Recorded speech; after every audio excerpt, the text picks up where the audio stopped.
नमस्कार मित्रांनो, मी रौनक सर आणि मी तुमच्या सगळ्यांचं स्वागत करतो तुमच्या लाडक्या प्लॅटफॉर्ममध्ये ज्याचं नाव आहे आलसी इंजिनियर. मित्रांनो, खूप साऱ्या मुलांचे मेसेजेस येत होते, की "सर आता आमचं पुढे काय होणार आहे?" आणि आमच्याकडे काही अपडेटच नाही आलेले आहेत. तर म्हणून हा स्पेशली व्हिडिओ घेऊन आलेलो आहे. फक्त तुमच्यासाठी व्हिडिओ एकतर सगळा पूर्ण बघा. खूप मनापासून ज्या गोष्टी घडतायत, होतायत, जे मला कळतंय ते मी तुम्हाला सांगायचा प्रयत्न या व्हिडिओमधून करणार आहे. मित्रांनो, आज म्हणजे जेव्हा मी हा व्हिडिओ शूट करतोय तेव्हा एक्झाम फॉर्म सुरू झालेले आहेत FE, SE, TE-B 2019 पॅटर्नचे. पण हे सगळं सुरू होत असताना जे युनिव्हर्सिटीकडून एक टिप आलेली आहे. त्या टिपमध्ये हे क्लिअरली सांगितलंय, की आपण जी स्पेशल संधी म्हणजे ज्याला आपण आपल्या भाषेत कॅरी ऑन म्हणत आहोत. तर तात्पुरता प्रवेश घेऊन जर सब्जेक्ट क्लिअर झाले बॅकलॉगचे मागच्या सेमेस्टरला, तर एका वेळी तुम्ही 10 सब्जेक्ट देऊ शकत होता. हा जो ओव्हरऑल मॉडेल होतं हे. या मॉडेलच्या बाबतीत जे परिपत्रक निघालं होतं 209 नंबरचं 2025 मध्ये, तर त्या ते जे परिपत्रक आहे ते बेसिकली न्याय प्रविष्ट आहे. न्याय प्रविष्ट म्हणजे ऑलरेडी कोर्टात केस टाकलेली आहे अगेन्स्ट.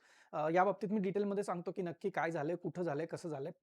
पण आता जेव्हा तुम्ही एक्झाम फॉर्म भरत असताय, त्यावेळेला मला माहिती आहे खूप साऱ्या लोकांचा सब्जेक्ट क्लिअर झाल्यामुळे ते कॅरी ऑनच्या अंडर आलेत आणि त्यांचं वर्ष ऑलरेडी वाचलेलं या आविर्भावात ते आहेत आणि 10 सब्जेक्टची ते आता तयारी करायला लागलेले आहेत. पण आत्ता एक्झाम फॉर्म भरताना दोन्ही सत्रांचे मिळून परीक्षा अर्ज जे आहे ते उन्हाळी सत्रामध्ये लावण्यात आलेले नाही आहेत.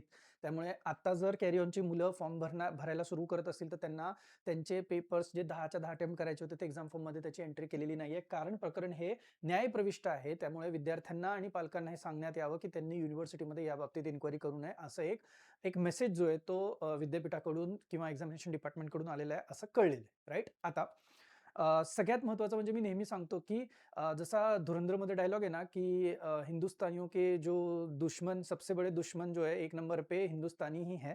एक्झॅक्टली असंच होतंय आपल्यासोबत पण. इतकं जीव तोडून, मरमर करून, 50-55 चकरा मारून, पोलिसांच्या समोर जाऊन, प्रोटेस्ट करून, पावसात उभं राहून, उन्हात उभं राहून, लाईनमध्ये उभं राहून, वेटिंगमध्ये राहून आमची टीम किंवा NSUIचे सगळे मेंबर्स आम्ही जी तक-तक केली, मेहनत केली आणि फायनली जेव्हा परिपत्रक 209 आम्ही आणलं, त्यावेळेला जो आनंद झाला होता, की यार काय नाही तर नाही यार, ह्याचा फायदा हो, नुकसान हो, एवढं तर नक्की आहे, की मुलांकडून दुवा लागतील, ज्या मुलांचे सब्जेक्ट्स क्लिअर होतील अशा मुलांसाठी. त्यामुळे इतक्या चांगल्या मेहनतीने आम्ही हे परिपत्रक काढायला लावलं आणि आम्ही खुश होतो, की यार मुलांना त्या स्पेशल संधीचा फायदा होणार आहे.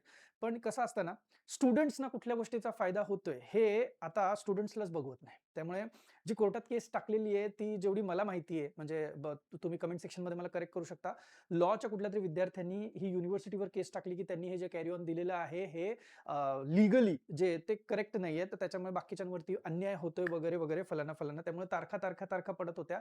आता आय गेस एप्रिल फर्स्ट वीकमध्ये पण काहीतरी त्याची तारीख पडली होती आणि ओव्हरऑल सिनारिओमधून न्यायप्रविष्ट मॅटर असल्यामुळे आपल्याला सध्या कॅरी ऑनच्या बाबतीत खूप जास्त काही डिटेलमध्ये बोलता येत नाही किंवा ते लीगली करेक्ट असणार नाही, जर मी एखादा शब्द इकडे-तिकडे टाकला तर. मला फक्त एवढंच म्हणायचंय, तुम्ही अंडरटेकिंग घेतलंय, आय अंडरस्टँड, की तुम्ही फीस भरली आहे, दॅट टू आय अंडरस्टँड, की कॉलेजनी सांगितलंय, की रिटर्न होणार नाही वगैरे, वगैरे. पण मी तुम्हाला सांगू का? जर बाय एनी चान्स कॅरी ऑनमध्ये काही अडचण आली, हं, तर त्या केसमध्ये तुम्हाला तुमची फी जी पण काही तुम्ही भरलेली आहे, ती यूज होणार नाहीये, तर ती तुम्हाला रिटर्न मिळाली पाहिजे. या बाबतीतली प्रोव्हिजन पण होपफुली आपल्यासाठी न्यायालय करेल आणि नसेल तर पुणे युनिव्हर्सिटी करेल, अशी मला अपेक्षा आहे. मी तर खूप चांगले होप्स धरून आहे, की बाबांनो परत चान्स मिळाला पाहिजे. पण टाईम खूप होत आलेला आहे आणि तुम्ही मला मेसेज करताय, ऑफिसला मेसेज करताय किंवा सगळ्या सोशल मीडिया प्लॅटफॉर्मवरतून मेसेज करताय. एक गोष्ट मला खूप चांगली वाटली, की तुम्ही लोकांनी माझ्यावर चिडचिड नाही केली. म्हणजे इतके तुम्ही आता मॅच्युअर झालेला आहात, की तुम्हाला हे कळलेलं आहे, की बाबांनो, की कॅरी ऑन करण्यात माझा वाटा होता. पण हे जे प्रकरण न्यायालयात गेलंय किंवा हे जे काही मॅटर चाललंय याच्यामध्ये काही माझा वाटा नाहीये.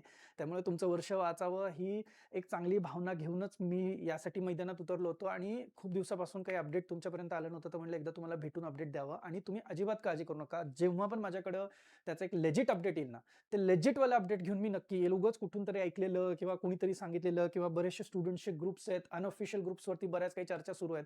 तर तुम्ही प्लीज त्या चर्चांना थारा देऊ नका. जेवढं माझ्याकडे येईल, मी लेजिट पद्धतीने तुम्हाला सांगण्याचा नक्की प्रयत्न करेल. मीनवाईल हे बघा, शेवटी तर डेस्टिनी आहे. जे होईल ते होईल. माझं फक्त एवढं म्हणणं आहे, की तुम्ही तुमचा अभ्यास करत राहा. परत आपल्याला पार कॅरी ऑनच्या सिच्युएशनपर्यंत यायला लागू नये, इतकी तयारी तुमची चांगली आता झालेली पाहिजे. बॅकलॉग्स लागू नये त्याच्यासाठी पण तुम्हाला खूप मेंटली प्रिपेअर्ड राहावं लागणार आहे. एवढीच इच्छा सध्या तरी व्यक्त करतोय आणि आहे जेवढा डेटा आहे तेवढा तुमच्यापर्यंत पोहोचवला. इथून पुढे जर काही असेल तर तो तुमच्यापर्यंत नक्की पोहोचवण्याचं काम करेन. तोपर्यंत असंच प्रेम करत राहा.